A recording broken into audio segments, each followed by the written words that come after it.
From movie scenes to talk Totally shows, insane, Yes, I right. think. Would you welcome Mr. Warmth, Don Rickles? most of what we see on TV has been carefully curated for your viewing pleasure, especially as far as Hollywood is concerned. But these moments in Hollywood history were the few instances when things had to bend the other way. Unexpected and undesirable things happened, and if you as the viewer didn't look carefully, you'd completely miss it. From firing staff on air to being a drag queen or even those legendary movie scenes from the 1950s that give us goosebumps. The top wildest moments from TV history will leave you on an emotional roller coaster. By being sensible. If you had listened to me in the first place, you could have avoided putting all this pressure on yourself. Elvis Presley on Ed Sullivan Show, 1956. This may look like an ordinary performance by the king himself, Elvis Presley, but it actually had a lot of backlash and negative comments, and also drew in a whopping 80% of the television audience at the time, making history. The question is why? Well, it was September 9, 1956, and this appearance came at a time when Elvis was rapidly becoming a national sensation, especially among teenagers. But his style and dance moves, specifically his hip gyrations, were stirring anxiety among conservative viewers and parents. Before his appearance on The Ed Sullivan Show, Elvis had already caused a stir on other TV programs like The Milton Berle Show, where he performed hound dog with energetic and provocative moves. The backlash from that appearance was intense, with critics and religious groups calling him vulgar and inappropriate for family audiences. This controversy only fueled the anticipation for his upcoming performance on Ed Sullivan's program, which was one of the most widely viewed television shows in the country at the time. When The Ed Sullivan Show booked Elvis, there was a conscious decision to manage his image more carefully. Sullivan himself was initially hesitant to bring Elvis on the show due to the uproar, but the ratings potential was undeniable. To avoid further backlash, the producers decided to film Elvis from the waist up during his performance of Don't Be Cruel and Hound Dog. This creative compromise aimed to tone down the impact of his hip movements, which had been described as too suggestive and even immoral for the era's standards. Despite these precautions, the performance still drew massive attention and criticism. Many parents were outraged, while young fans continued to be captivated by Elvis's charisma and rebellious energy. The show was a ratings triumph, pulling in around 60 million viewers, over 80% of the television audience at that time. Lucille Ball's pregnancy announcement, 1952. Back in the day when Lucy announced it to the whole world that she was pregnant on an episode of I Love Lucy, it was a groundbreaking moment in television history, changing the landscape of what could be shown and discussed on TV. In the 1950s, pregnancy was considered a delicate topic, and it was rare for such personal aspects of life to be openly discussed on television, particularly in comedy. But when Lucille Ball became pregnant in real life with her second child with her husband, Desi Arnaz, the show's producers decided to incorporate her pregnancy into the storyline of I Love Lucy, a move that had never been done before in a sitcom. The idea of showing a pregnant woman on TV wasn't easy to get past the network executives. CBS, the network airing I Love Lucy, was particularly nervous about the potential backlash from more conservative viewers. They even banned the use of the word pregnant during the episodes, insisting instead on the euphemism expecting. The storyline was handled delicately, with careful attention to how it might be perceived by audiences at the time. The arc began with the episode titled Lucy is enceinte, which means pregnant in French. As the storyline developed, the pregnancy became a major plot point on the show, with Lucy Ricardo's usual comedic antics revolving around her condition. It all started when Lucy first found out, Ethel, we're going to have a baby. We are? and then she tried to tell her husband Ricky about it. All right, honey, now what is it? Ricky, darling. And so, because telling him didn't work out, Lucy decides to announce it differently, by going to one of his shows and having him read this letter from one of his supposed fans. Dear Mr. Ricardo, My husband and I are going to have a blessed event. I just found out about it today, and I haven't told him yet. No couple came forward as he sang, but he kept singing until he realized what was going on.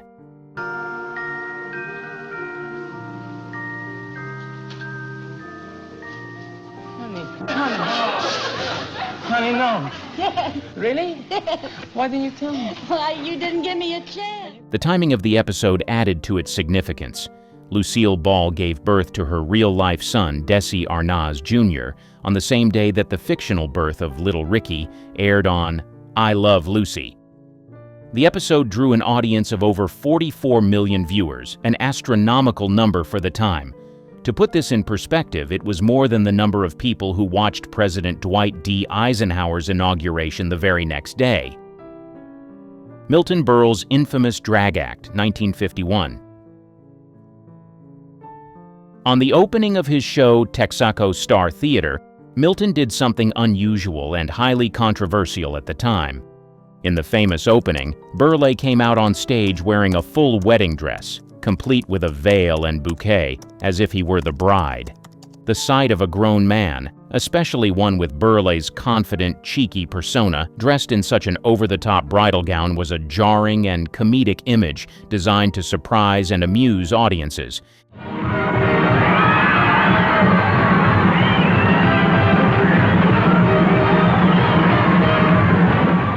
It wasn't just the dress itself, but the way Berle played up the situation, adding exaggerated feminine gestures and expressions to heighten the humor. At that time, such a stunt was almost unheard of on American television. The image of Berle in a wedding dress was especially striking for the 1950s, when television was still finding its footing and audiences were used to more conventional programming. His drag performance wasn't just a joke. It was a statement about the kind of humor that he believed television could explore, physical, unexpected, and sometimes deliberately pushing the limits of good taste. While many viewers found it hilarious, others, particularly more conservative segments of the audience, found it shocking. Berle's cross-dressing stunts, including this wedding dress moment, were among the reasons he faced criticism from those who felt he was challenging social norms too boldly for the era. However, it also helped cement his legacy as a television trailblazer who wasn't afraid to use the new medium to get laughs, even if it meant stepping into risky territory. Patrick Troughton, first TV Robin Hood, 1953.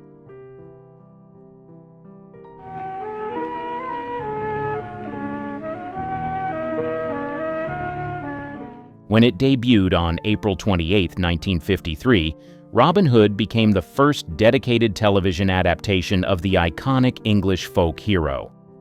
Troughton's lively and charismatic performance set a standard for how legendary figures could be portrayed in a way that was both entertaining and accessible to audiences of all ages.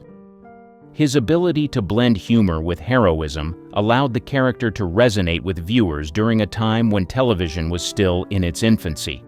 As a result, Troughton's Robin Hood helped to establish a template for future adaptations, paving the way for numerous portrayals in film and television that followed. The series emerged at a time when the British public was seeking stories that emphasized justice, adventure, and community, which Robin Hood epitomized.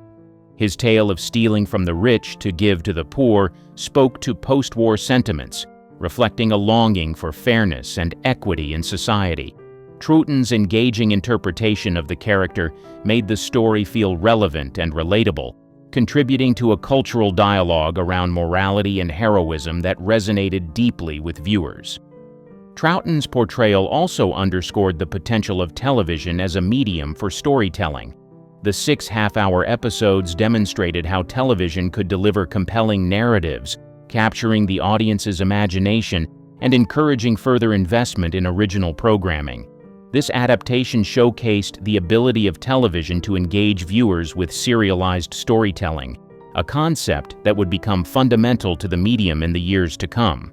In a landscape dominated by film, Troughton's success highlighted television's capacity to offer new interpretations of established narratives, expanding the creative possibilities for writers and producers.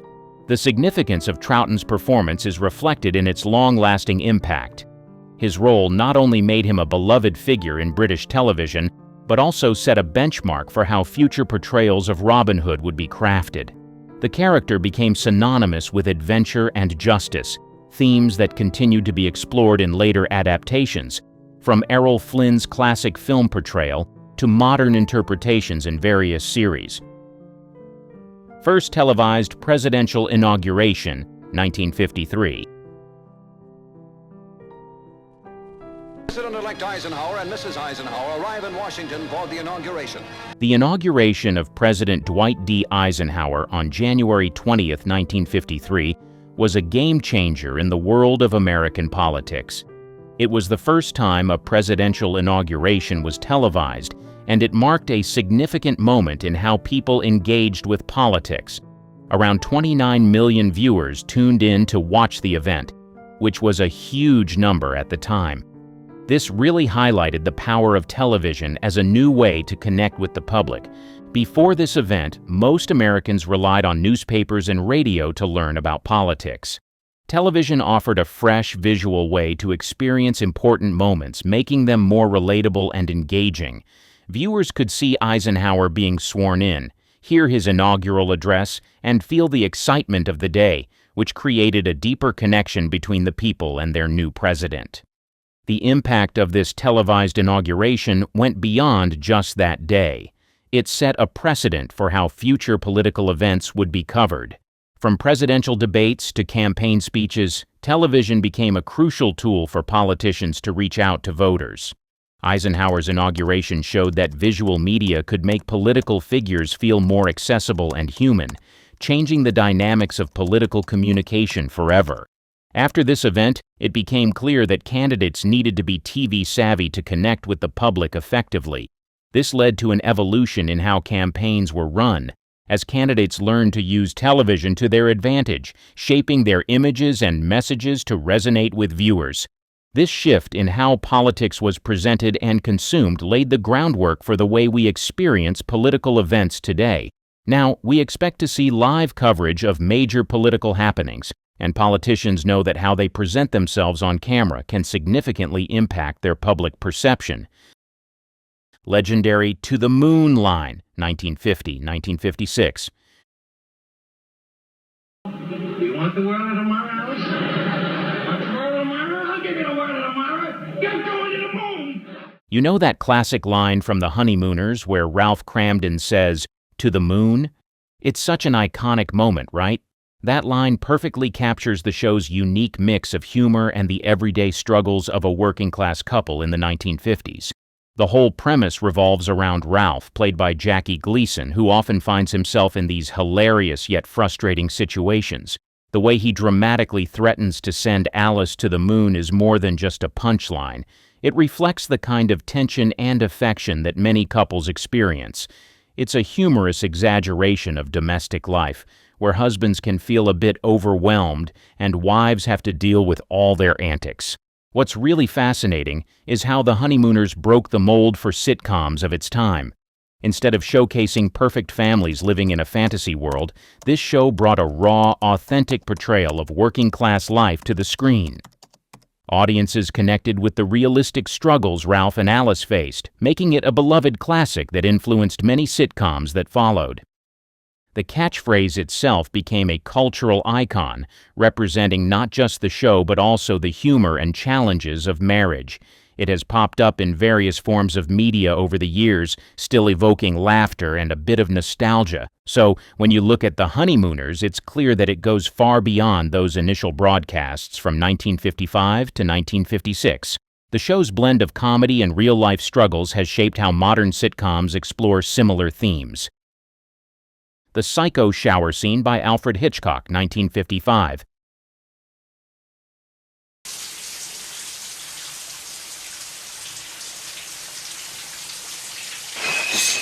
Aired in 1955, this scene is often regarded as a significant moment in television history, particularly in the horror genre.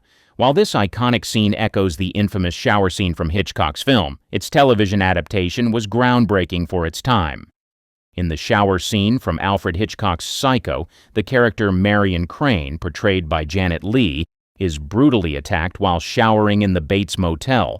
The scene begins with Marion enjoying a relaxing shower, the sound of the water creating a serene atmosphere.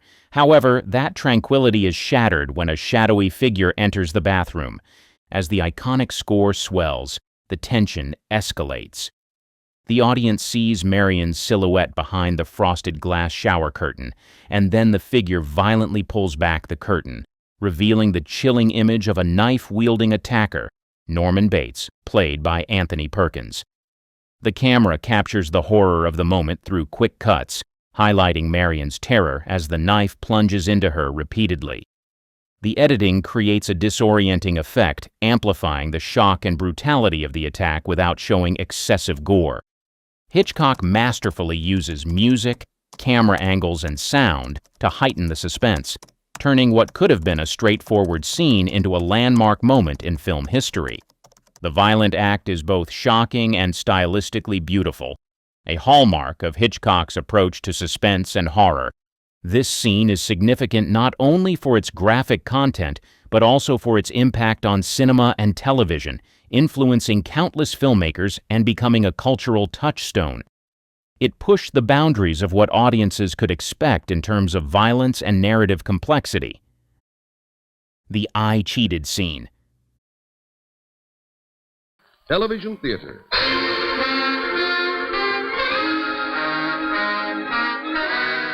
This monologue from Kraft Television Theater is a striking and emotionally charged moment that delves into themes of guilt, betrayal, and the complexities of relationships.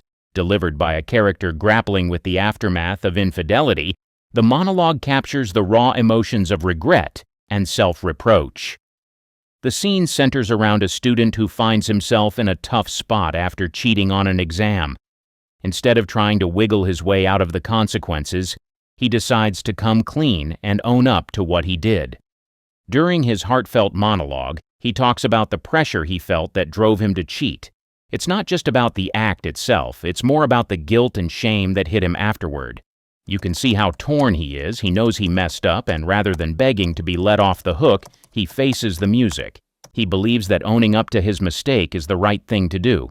The significance of this monologue lies not only in its content, but also in the context of the show itself.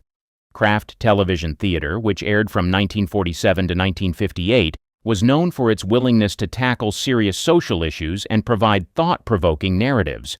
The show's anthology format allowed for a diverse range of stories, and the emotional weight of moments like I Cheated set a high standard for television drama at the time. I cheated. I admit it. And today brings a nostalgic feeling to all those who saw it back in the day. Iconic Home Run, 1957. Game. Billy Muffet. Here it comes. And there it goes. On a crisp September afternoon in 1957, a moment unfolded that would be etched in baseball history forever. Hank Aaron, only 23 years old at the time, stepped up to the plate in a critical game against the St. Louis Cardinals. The atmosphere was electric. Fans packed County Stadium in Milwaukee, buzzing with anticipation as their beloved Braves were on the verge of securing their first pennant since relocating from Boston. Facing pitcher Billy Muffet in the 11th inning, Aaron's composure under pressure was evident. With the score tied, he swung with precision and power, connecting beautifully with the pitch. The crack of the bat echoed through the stadium, and the ball soared high into the sky, traveling deep into the outfield. As it cleared the fence for a two-run homer, a collective roar erupted from the crowd. It was a moment of pure jubilation, a testament to Aaron's extraordinary talent and determination. Aaron's teammates erupted in celebration, rushing to greet him as he rounded the bases. The joy on their faces was palpable, and in a stunning display of camaraderie, they hoisted Aaron onto their shoulders, parading him around the field. This moment was not just a celebration of a home run, it symbolized a significant achievement for the Braves, marking their first pennant win in Milwaukee and solidifying Aaron's place as a key figure in the team's history. As the fans cheered and waved flags, Aaron's achievement resonated beyond the game itself. That season, he showcased his incredible skill, finishing with an impressive batting average and earning the Most Valuable Player (MVP) award. This pivotal home run was just the beginning for Aaron, who would go on to become one of the greatest players in baseball history, eventually breaking Babe Ruth's all-time home run record. Hank Aaron's journey from this iconic moment to his illustrious career continues to inspire generations of baseball fans. His grace under pressure and dedication to the game made him a legendary figure, not just for his athletic prowess, but also for his impact on civil rights and the sport itself.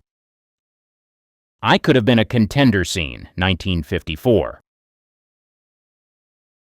You don't understand. I could have had class. I could have been a contender. Brando's delivery in this scene is nothing short of mesmerizing. You can feel the weight of his character's disappointment and frustration in every word. When he reflects on how he could have achieved great things, it's as if he's sharing a deeply personal confession. He doesn't just say he missed opportunities. He conveys the heartbreak that comes with realizing those chances are gone, often due to mistakes he made or circumstances he couldn't control. The line, "I could have been a contender," strikes a chord with so many people because it encapsulates that universal feeling of regret. You don't understand. I could have had class. I could have been a contender. We've all had moments where we look back and wonder, what if? This moment is powerful because it shines a light on that vulnerability. Brando perfectly portrays the struggle of everyday individuals, making the character's pain relatable to viewers from all walks of life. What really elevates this scene is its emotional depth. It's not just about Brando's talent, it taps into broader themes of redemption and self-identity. Many viewers can see themselves in Terry Malloy, someone who feels trapped by their choices but yearns for something greater. This theme resonates even today as people continue to grapple with their own regrets and aspirations. Brando's performance in On the Waterfront not only cemented his status as an iconic actor, but also contributed to the conversation about dreams, failures, and the human condition, which a lot of the audience loved because they could relate to it. Julius La Rosa fired on air, 1953. He's been in the business 30 years and he's getting 4,000 or 5,000 letters a week. One of the most infamous moments in television history occurred on October 28, 1953, when singer Julius La Rosa was unexpectedly fired live on The Arthur Godfrey Show. La Rosa, who had been a regular on the show and was known for his smooth vocals and charming personality, was suddenly informed by Godfrey during the live broadcast that he was being let go. The firing came as a shock not only to La Rosa, but also to the audience watching at home. Godfrey, known for his domineering style, stated that La Rosa had become too big for the show, implying that the singer had outgrown his role on the program. The moment was jarring as viewers witnessed La Rosa's stunned reaction live, leaving many to wonder about the dynamics of television production and the unpredictable nature of live broadcasts. After the abrupt firing, La Rosa's emotional farewell on air resonated with many. He expressed gratitude for his time on the show, which had significantly boosted his career. But the situation highlighted the harsh realities of the entertainment industry. It became a talking point in media, stirring discussions about the treatment of performers and the pressures they faced. The incident not only marked the end of La Rosa's time on The Arthur Godfrey Show, but also impacted his career in ways that lingered for years. He continued to perform and record music, but the live firing episode became a pivotal moment that defined his relationship with television.